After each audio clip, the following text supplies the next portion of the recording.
Karibu sana katika Ringo Psycho Spiritual Hub, kona yako ya saikolojia na imani, na mimi ni mwinjilisti na mwanasaikolojia Paulo Ringo, na hapa tunapata nafasi ya kujifunza mambo mbalimbali ya kisaikolojia na kiimani ili kuendelea kuyafanya maisha kuwa bora zaidi. Leo tunataka tupate nafasi ya kujifunza nguvu ya ukimya, nguvu ya kunyamaza wakati wa mapambano, wakati unaoshutumiwa, wakati unaosingiziwa, wakati unaoonewa. Namna gani ambavyo ukimya unaweza kukusaidia sana kushinda kwenye kile kipindi. Namna gani ambavyo ukimya unaweza kukusaidia sana kushinda kwenye kile kipindi. Ilikuwa ni mbinu ya kujilinda ambayo Yesu Kristo aliionyesha waziwazi. Hebu angalia kitabu cha Marko, tutafakari hapa kidogo kwa haraka. Kitabu cha Marko mlango wa 15 na mstari wa kwanza hadi wa 5. Marko 15 mstari wa kwanza hadi wa 5. Biblia zetu zinasema hivi. Biblia inasema, mara kulipokuwa asubuhi, wakuu wa makuhani walifanya shauri pamoja na wazee na waandishi na baraza nzima, wakamfunga Yesu, wakamchukua, wakamleta mbele ya Pilato. Pilato akamuuliza, wewe ndiwe mfalme wa Wayahudi? Akajibu akawaambia, wewe wasema. Nao wakuu wa makuhani walikuwa wakimshtaki mambo mengi. Pilato akamuuliza tena akisema, hujibu neno? Tazama ni mambo mangapi wanayo kushitaki. Wala Yesu hakujibu neno tena, hata Pilato akastaajabu. Wala Yesu hakujibu neno tena, hata Pilato akastaajabu.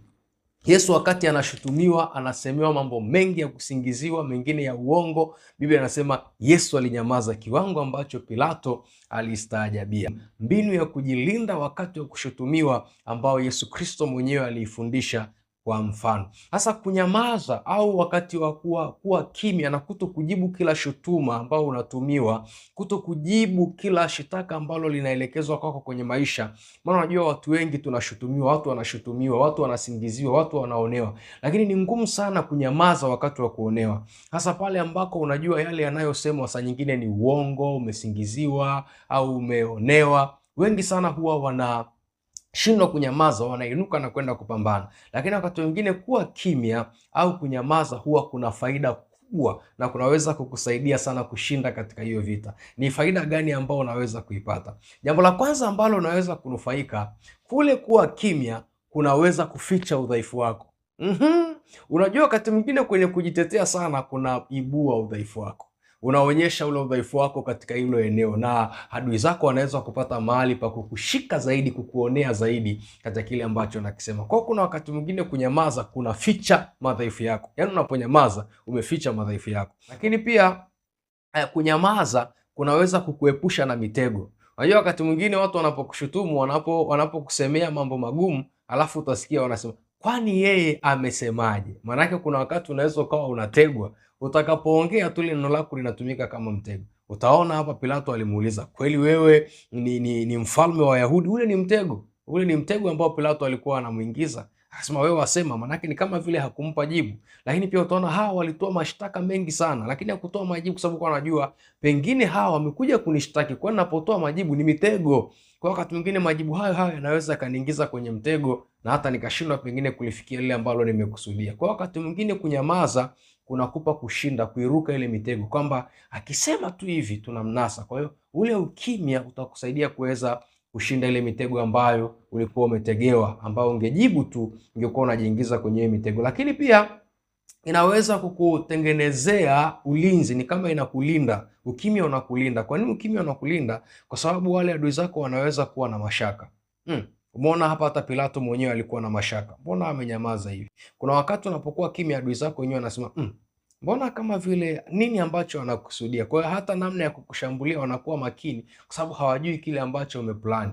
Lakini unapojibu hizi shutuma ya kwamba nitaenda kumwambia mkurugenzi, hawa wanajua tutaenda kwa mkurugenzi, nitafanya hivi, mimi nitahakikisha nifanye hivyo, wanajua zile mbinu zako. Lakini unapokuwa kimya wanakuwa na mashaka, huyu ameplani nini, ama ni kitu gani ambacho ameweza kupanga katika hii shutuma ambayo tunampelekea. Kwa hiyo kule kunyamaza kunaweza kuachilia ulinzi kwako na ukaweka mashaka kwa adui zako, namna ambavyo wanaweza wakawa wanaendelea kukushambulia. Lakini faida ya tatu ambao utaipata pale, utaruhusu ukweli kubainika. Utaruhusu ukweli kubainika kwa sababu Wewe ukijibu sana zile shutuma, watu wataondoka na majibu yako na wasema wamejitetea. Lakini unaponyamaza, unawapa watu room ya kufuatilia uhalisia wa lile jambo, ambao wanasikia, ambao wanafahamu. Sasa wanapofuatilia, maanake watakachokuja kubaini ni ukweli wa lile jambo. Wewe unaponyamaza, unatoa room ama unatoa nafasi ya ukweli kuibuka, ukweli kufichuka, ukweli kujieleza wenyewe, na ukweli ambao wataubaini wao wenyewe au wengine wataubaini bila wewe kuueleza, utakuwa na nguvu sana kulikoni ule ambao wewe utaueleza. Kwa wakati mwingine unaposingiziwa, unapoonewa, kama haina madhara ya moja kwa moja katika utendaji wako, na wala unaweza ukaamua kunyamaza, usijitetee. Na unapoacha kujitetea, watakapobaini ukweli wenyewe inakuwa na nguvu sana kuliko ni ile ambao ungekuwa umejitetea wewe na wakaona kama unajitetea. Lakini faida nyingine ambayo unaipata pale, faida ya 4 ambayo unaweza kuipata pale, ni kuruhusu muda kufanya kazi. Tunafahamu ya kwamba muda, time, ni shahidi mwaminifu. Muda haujawahi kudanganya. Na ndiyo maana siku zote uongo huwa unafutikaga mara, lakini ukweli, muda huwa unaofichua ule ukweli daima. Kwa hiyo unaponyamaza, unauruhusu muda kuzungumza. Unajua Yesu alinyamaza hata wakamuua, wakampiga msalabani, akafa. Alipofufuka, watu ndio wanaanza kusema kweli huyu, kweli huyu. Hata pale msalabani tu yenyewe yule askari alisema kweli huyu ni mfalme. Kwa hiyo baadaye hata sisi leo tunasema kweli ndiye. Muda uliamua. Kwa wakati mwingine unaponyamaza, unauruhusu muda kufanya kazi yake, na muda ni shahidi mwaminifu. Ukiupa muda kufanya kazi yake, ukweli wote unaweza ukafichuka na mambo yakawa sawa. Lakini faida ya 5 ambayo unaweza kuipata pale, unajiepusha na majuto. Unajua kuna wakati unaweza ukajibu alafu ukajikuta umejibu vibaya au umejitetea vibaya, alafu ile utetezi wako ukatumika kama mtego, kama nilivyokwisha kukuambia. Alafu baadaye mambo yanaharibika, unaanza kujuta, ningejua nisingesema vile, ningejua nisingeshindana nao, ningejua nisingefanya hivi. Kwa faida ya 5 unayoipata pale ni kuweza kujitengenezea, kujiepusha na majuto ya baadaye, kujuta kwa sababu ya kile ambacho pengine ulikisema ama ulijibu vibaya ama kwa namna ambavyo ulitegwa. Kwa hiyo unajiepusha na majuto ya baadaye. Kwa kunyamaza kwako baadaye kutakuwa na faida sana kubwa kwako, na kutaitunza nafsi yako sana. So mimi nilinyamaza tu, lakini Mungu alinitetea. Kwa hiyo unakuwa unafurahia kwamba Mungu mwenyewe alikupigania na Mungu aliweza kukutetea katika kile ambacho ulikuwa unakipambania. Kwa hiyo kuna kuepusha na majuto ya baadaye. Lakini faida ya 6, pengine kama ni ya 6 ambayo unaweza kuipata pale, ni kutunza nguvu yako katika mielekeo ama katika mambo ambayo ni mazuri. Wakati wanapambana kusubiria majibu kwako, wewe huna muda wa kutengeneza majibu. Wewe nguvu yako unaitumia katika kufanya mambo ya maana. Unaitumia katika kutengeneza CV yako, unaitumia katika kutengeneza profile yako, unaitumia katika kutengeneza ubora wako. Kwa hiyo inakusaidia kuhifadhi ile nguvu yako. Akili ambayo ungeitumia sana katika kujibu na katika kujitetea, unaitumia kufanya mambo mengine ambayo ni ya faida. Mimi nataka niseme hivi: kama hakuna sababu ya msingi ya kujibu shutuma, achana nazo, fanya vitu vya maana.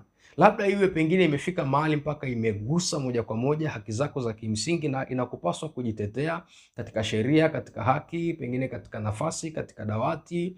Pengine hapo tunasema unaweza kujitetea, Mungu akusaidie kuwa na hekima ya kusema. Lakini kama ni hizi shutuma tu za kuzunguka za kusemwa hapa, za ombea huu umezungumzwa hapa, si umechafuliwa hapa na nini, hauna haja ya kujitetea sana. Wakati mwingine kuwa kimya kunaweza kukusaidia sana wewe kushinda. Ninaamini kuna kitu umejifunza hapa katika somo letu la leo, na natamani uwe wa kwanza kujifunza katika vipindi vinavyofuata. Sasa usiache kusubscribe ili uweze kupata mafundisho haya, lakini pia ushare kwa wengine, ucomment, ulike, ili kuiwezesha huduma hii kuweza kukua na kuwafikia wengi zaidi. Mimi ni mwinjilisti na mwanasaikolojia Paul Ringo. Unapoimarika wewe, na mimi ninaimarika, na ndiyo maana ninakutakia kila laheri.